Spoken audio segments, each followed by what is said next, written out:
नर्मदे हर। मैं डॉक्टर सुरुचि अग्निहोत्री नाइक आपका स्वागत करती हूँ नर्मदा परिक्रमा एक विलक्षण अनुभूति के इस पर्व में। इस बार 2 हफ्ते से ऊपर हो गए हैं और मैंने वीडियो नहीं बनाया। ऐसा नहीं है कि मैंने वीडियो नहीं बनाया, एक वीडियो रामनवमी के प्रवचन का जो मराठी में था मैंने डाला था और समय निकालना थोड़ा मुश्किल होता है, आपको तो पता ही है, लेकिन अब आई हूँ, फिर से शुरुआत करते हैं। पिछले वीडियो में हम बात कर रहे थे बाकानेर की। बाकानेर में बहुत ही तनावग्रस्त परिस्थिति थी और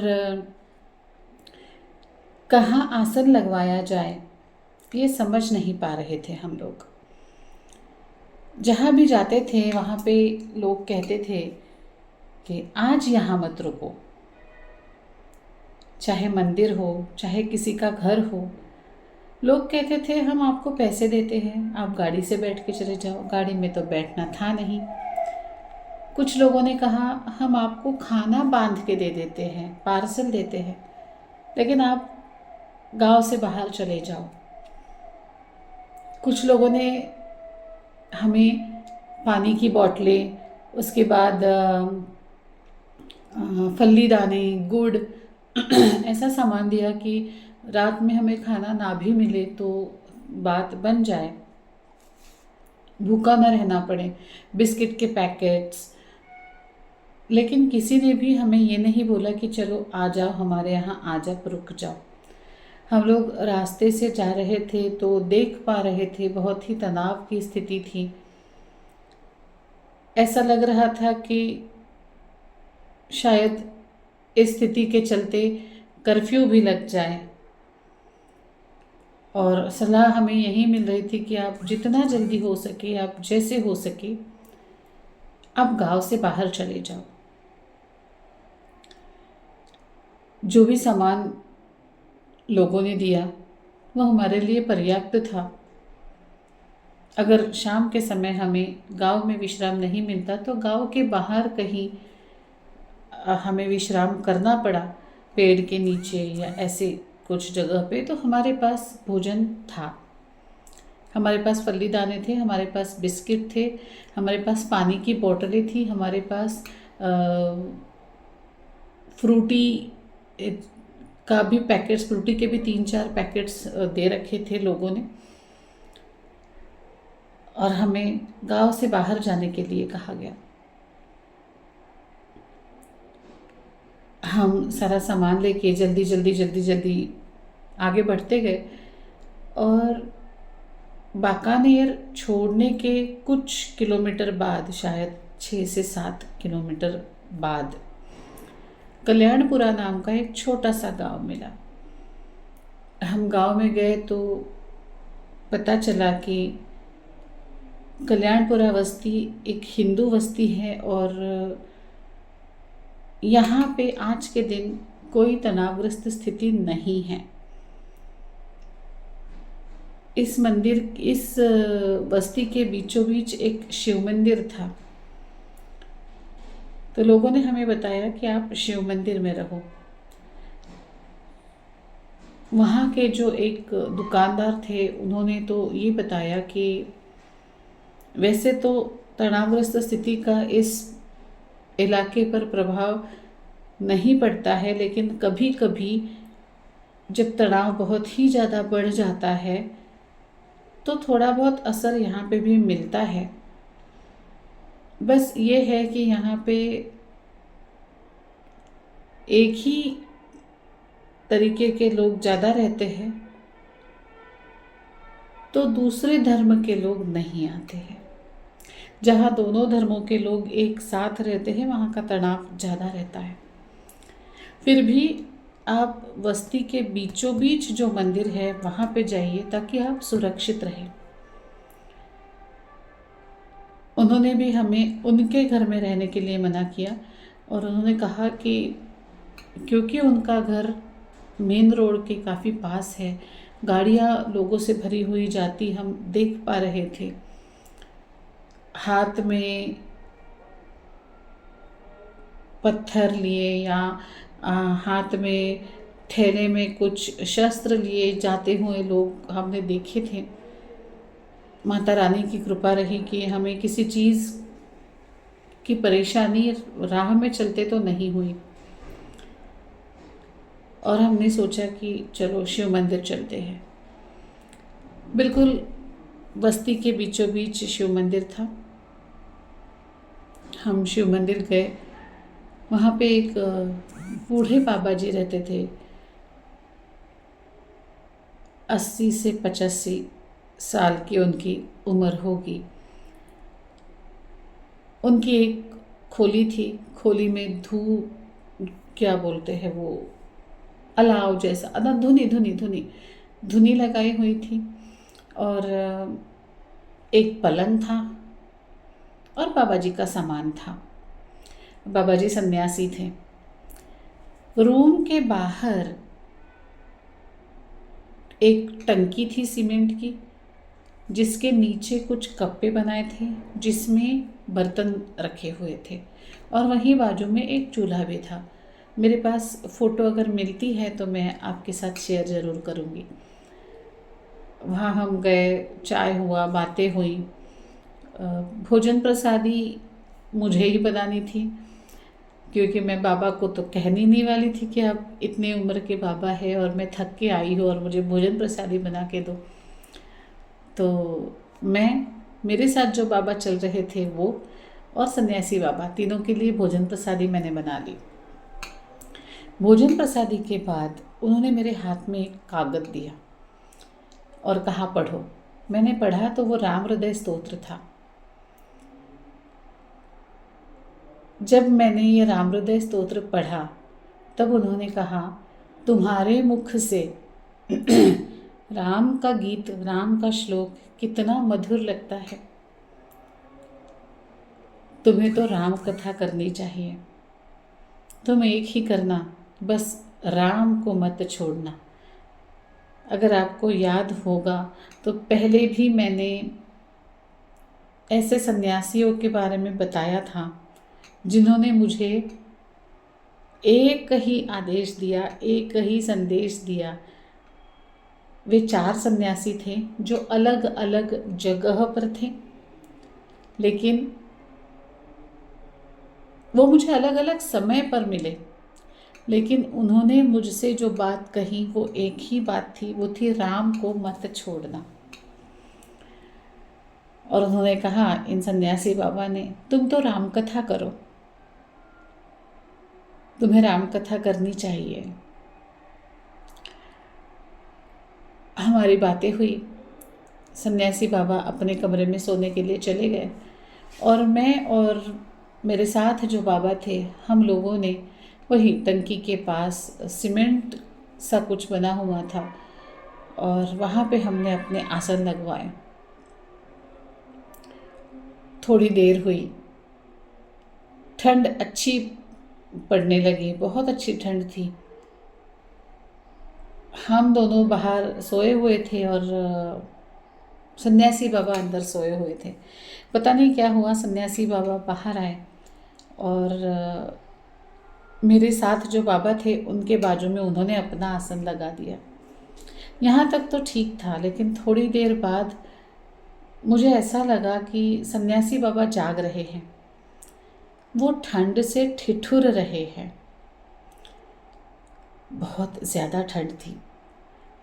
उन्होंने एक ही चादर ओढ़ी हुई थी। मैंने थोड़ी सी मेरी स्लीपिंग बैग नीचे करके ऐसे गर्दन करके देखा था तो उनके पास एक ही चादर थी।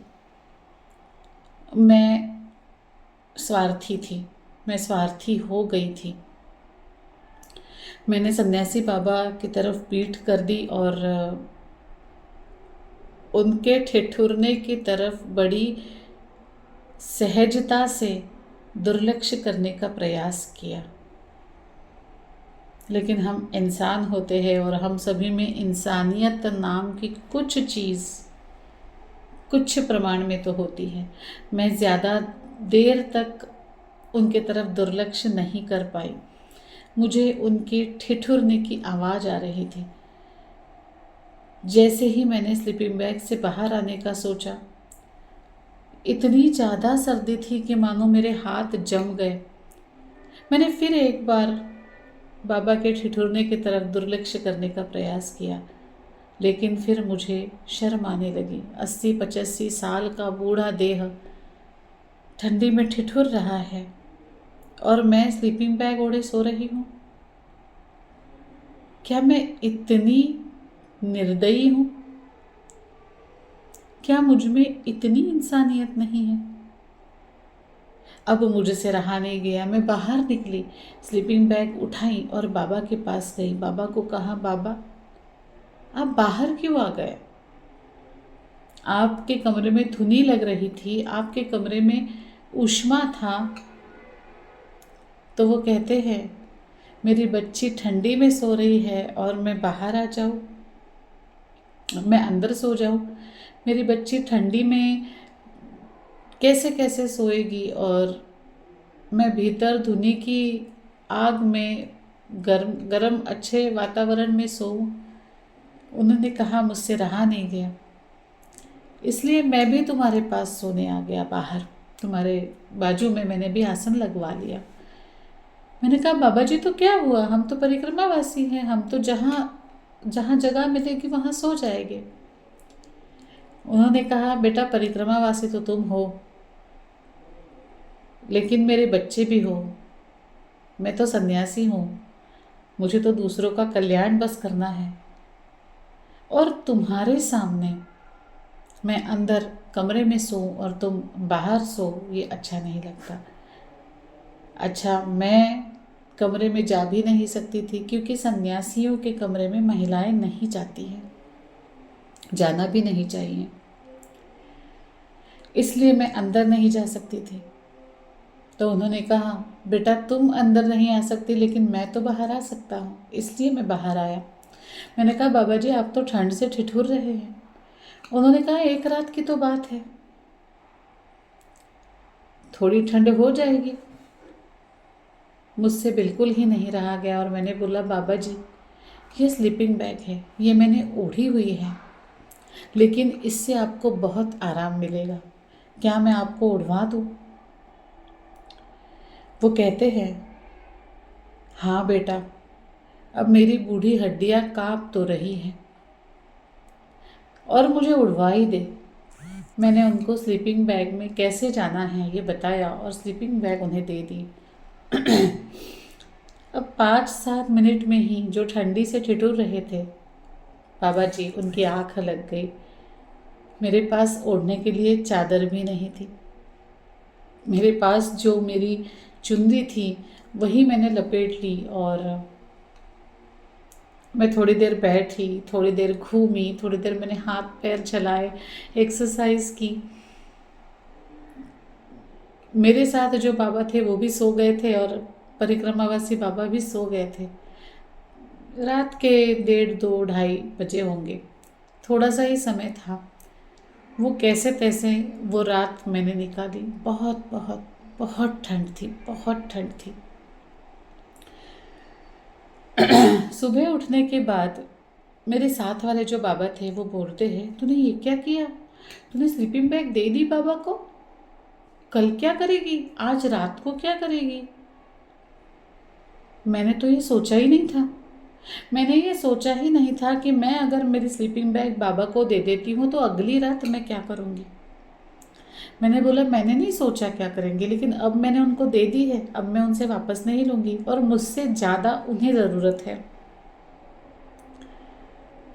ये विषय यही समाप्त हो गया। भोजन प्रसादी बनी, सुबह का बाल भोग बना, बाल भोग खाया। मैंने स्लीपिंग बैग वैसी ही छोड़ी और हम आगे निकल पड़े। मुझे नहीं पता था कि आज की रात मैं क्या लेने वाली हूँ सोने के लिए, ओढ़ने के लिए, मुझे नहीं पता था। थोड़ा ही अंतर हम आगे गए होंगे, मानो 2 या 3 किलोमीटर।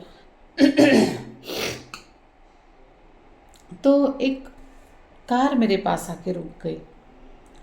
अब परिक्रमावासी, पैदल परिक्रमावासियों को लोग देखते हैं तो रुकते हैं, कभी दान दक्षिणा देते हैं, कभी भोजन देते हैं, कभी फल फ्रूट देते हैं,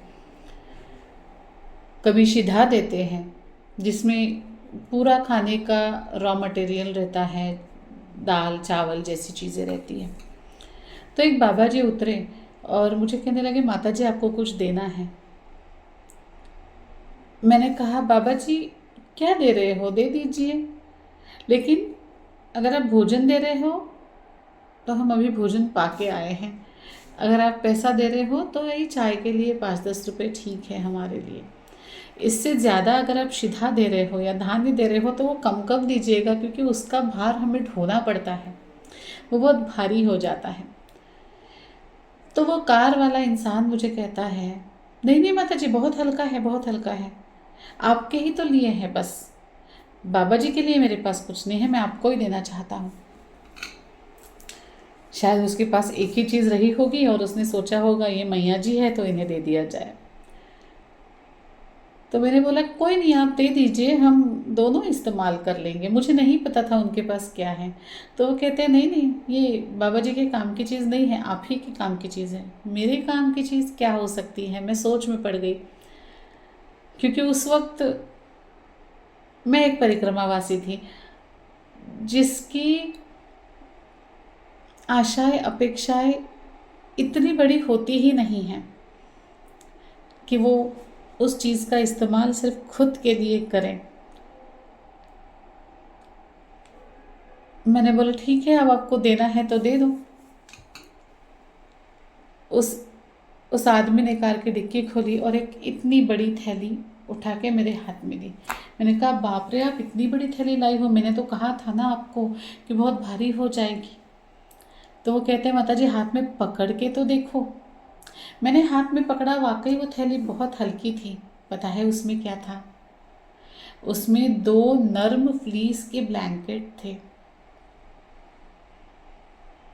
जो कि लेडीज़ थे, यानी जो कि सिर्फ मेरे नाप के थे। कल रात कल्याणपुरा के आश्रम में मैंने मेरी स्लीपिंग बैग बूढ़े बाबा जी को दे दी थी। उस वक्त मेरा क्या होगा ये मैंने नहीं सोचा था, लेकिन मैं नहीं सोचती इसका ये मतलब नहीं है कि वो नहीं सोचती। अभी 24 घंटे भी इस घटना को नहीं हुए थे कि मैंने स्लीपिंग बैग बाबा को दी है। दूसरा दिन ही खुला था, रात भी नहीं हुई थी। मैं आगे वाले मुकाम पर पहुंची भी नहीं थी। उसके पहले एक नहीं, 2 नरम गरम एकदम हल्के ब्लैंकेट्स मेरे हाथ में रखे हुए थे। जिस वक्त मैंने स्लीपिंग बैग दी थी, मुझे नहीं पता था कल क्या होगा।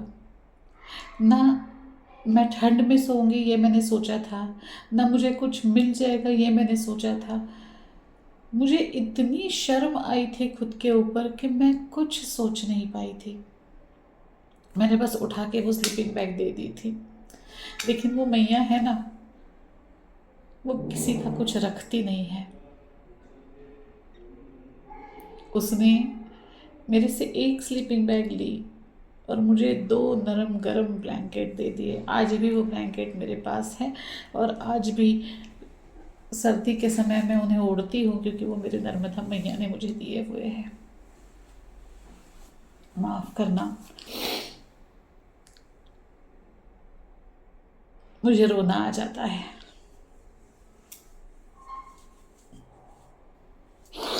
जब ये सारे अनुभव मैं आपको बताती हूँ ना, तो इन अनुभवों को मैं फिर से जीती हूँ, फिर से जीती हूँ। ऐसा लगता है कल की तो बात है। वो नर्मदा मैया कल भी मेरे साथ थी, आज भी मेरे साथ ही है।